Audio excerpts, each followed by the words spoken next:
Okay, number 3, trapezoids. Now, trapezoid's kind of like our odd duck. It's a little different than the rest of them. Okay, a trapezoid is not a parallelogram. Does anyone need these notes before I go any further? Oops, sorry. Not a parallelogram. A trapezoid is a quadrilateral, okay? But it only has one pair of parallel sides. And we call them bases.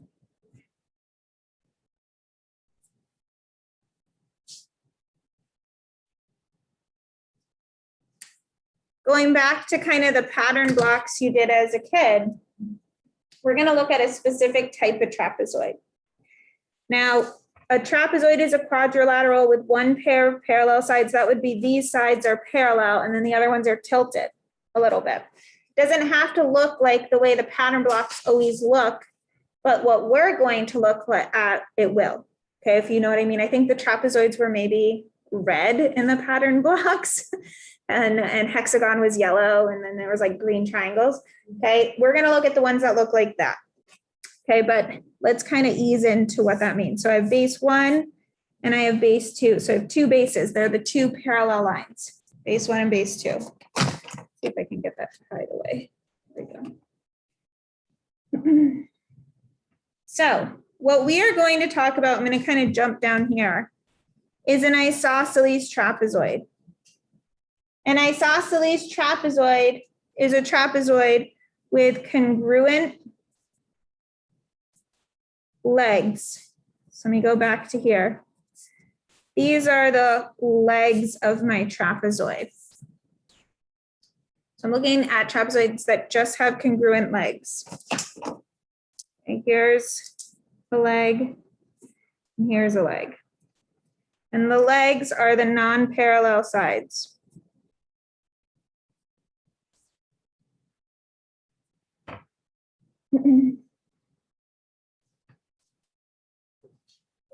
Whereas the base is the parallel sides.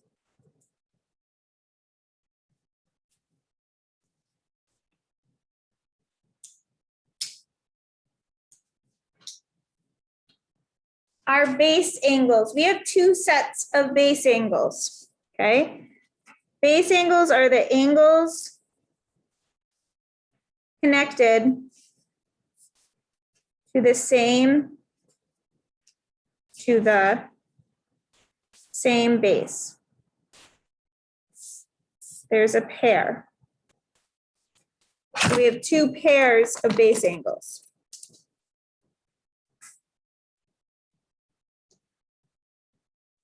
These are base angles. That's a pair of base angles. They're both connected to base 2. And then these are base angles. They're both connected to base 1. Okay, so I have 2 pairs of base angles.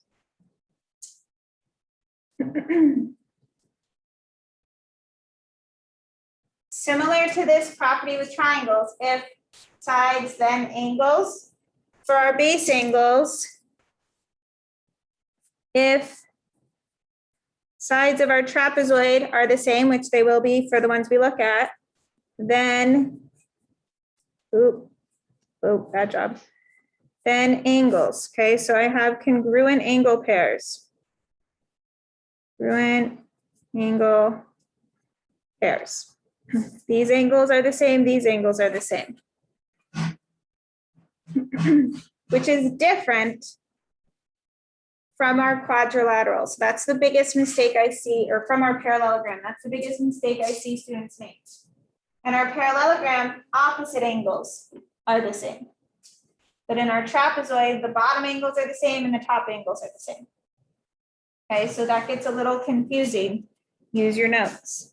It is still true, however, that one top, one bottom is going to equal 180 degrees.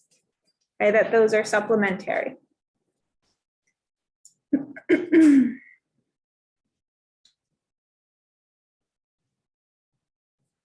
So we just talked about base angles of an isosceles trapezoid are congruent. meaning here's my trapezoid. Didn't do a very good job there, but that they're congruent.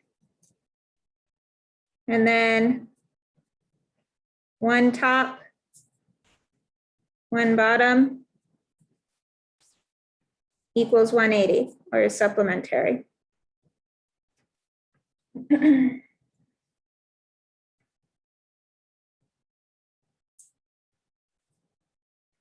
So the angles make it a little confusing because it's not the same as a parallelogram.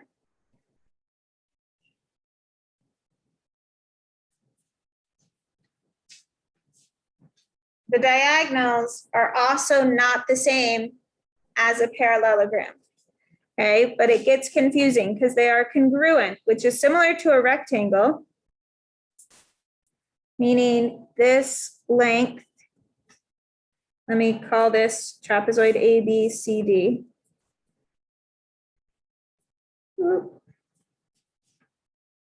Okay, that A to C is the same length as B to D. Okay, they are congruent, they're the same length.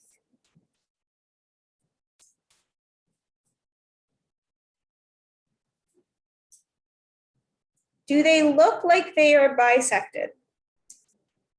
No. So whereas here, when it's a parallelogram or a rectangle or a rhombus, that it's cut into equal parts. Okay, whether they're congruent or not, they're cut into equal parts. These are not bisected. But what is true is that I'm going to have two different lengths here. It's not cut equally, but this will be cut the same. Okay, so it'll be broken into two unequal parts, but because they're the same length, the top shorter length will be the same as this top shorter length over here. And the bottom longer length will be the same as this bottom longer length over here. Okay. So let's try to use our parallelogram properties. We're not even going to look at what angle it's asking us for. It's telling us D is 120. Tell me what other angle would be 120 in this trapezoid? C. And then what's true about the top bottom angles? So these would be, yes, both of these would be 60. Okay, bottom angle is the same, top angle is the same, one of each adds up to 180. So angle A that it's asking for is 60 degrees.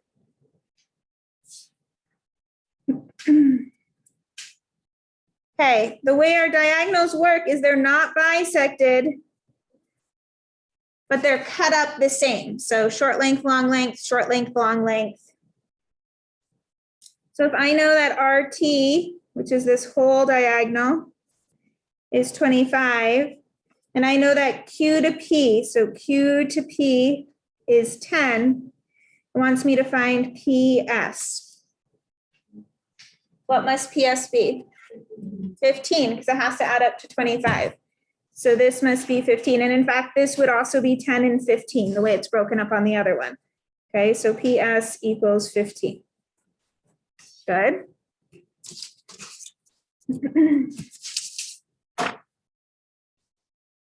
Okay. What? My packet's different than last semester. There we go. Okay. This is a tricky solve, but in terms of the setup, we can do it. What's true about B or D and C?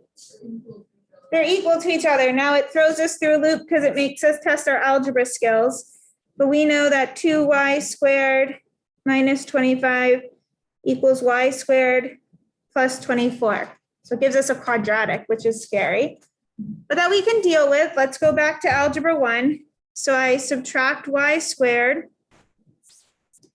So now I have y squared minus 25 equals 24. And I add 25.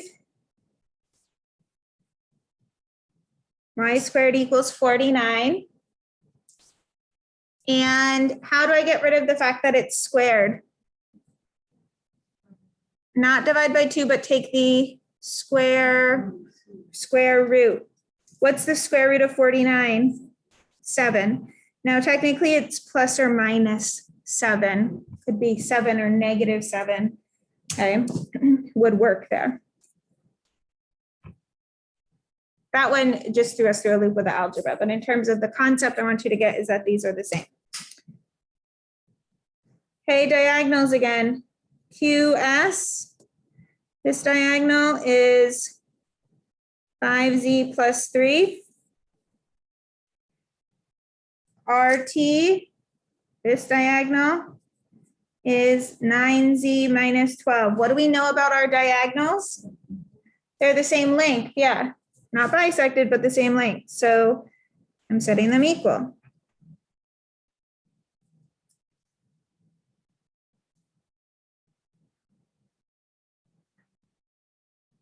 And then I solve. So I get 3 equals 4z minus 12. I think I get a weird number here. 4z equals 15. You get 15/4. That's ugly. Okay, but our diagonals are equal. One last thing with our trapezoid.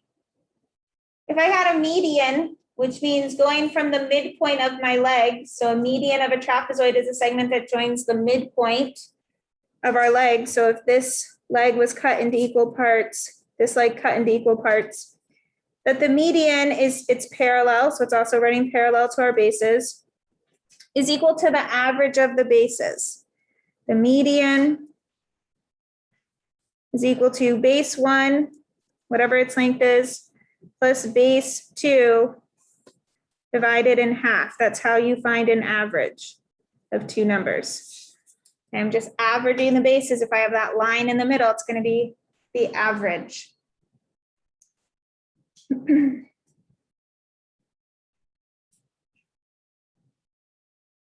So there's two ways that I could do this. I could literally use the average formula. So in my calculator, okay, well, the average of 26 and 52 is 39.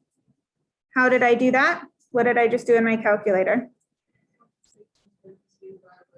Right, I did 26 plus 52 and I divided it in half and it gives me 39. Another way to look at this is go, okay, from 52 to 26, this is going 26 units is the difference. So to go from here to here must be 13 units, and then it would be 13 more, that it's broken up evenly. So there's kind of two ways I've seen students look at it. The change from here to here, this has to be halfway there. Okay, so that's just another way to look at it, which this way I think is helpful when you get a problem like this, where it gives me the median. So, because then I can just go, well, from here to here is a change of 7. So if I go, and it's going down 7. So if I go down 7 again, it would bring me to what for my top base? 24. Okay. So I do think, as much as like knowing that it's an average is helpful, I think also knowing that it's like equal jumps from base 1 to median to the other base is also helpful. What you will see in the review, okay.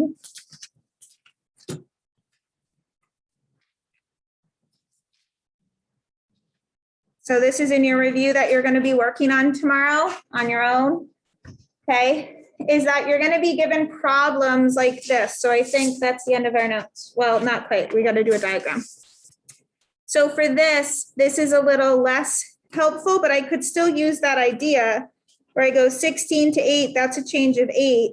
So this would be a change of 4, which means this line, the length of this line would be what?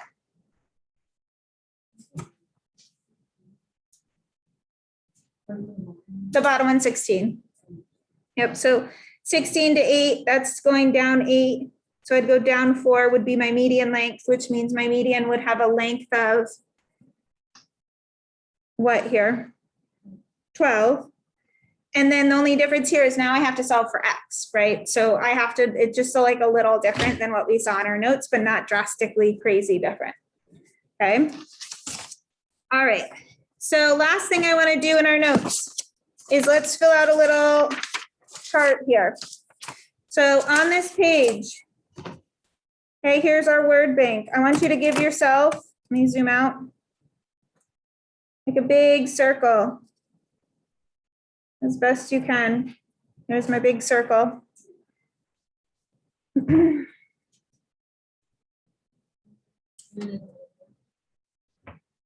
It's less stressful to make an oval than a circle, I feel like. Circles are a little stressful. Mine's obviously not a perfect circle. And this big circle is for our quadrilaterals. Okay, so we use this. Quadrilateral is anything with 4 sides. And we started our discussion on 4-sided shapes with make a fairly large circle inside of here. Leave some space over here.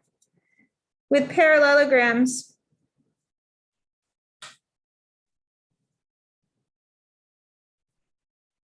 Okay, so we started talking about general parallelograms.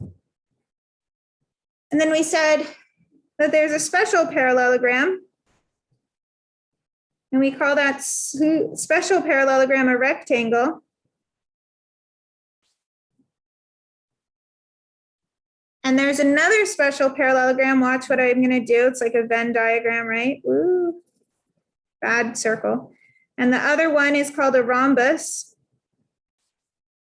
And where they overlap lives the what? Square. But then we said, this is not the only type of quadrilateral. And there's another one that has some pretty neat, unique properties. And that is our trapezoid. Okay. So that's all of the shapes we use during this unit. That you will be using when you do your unit review.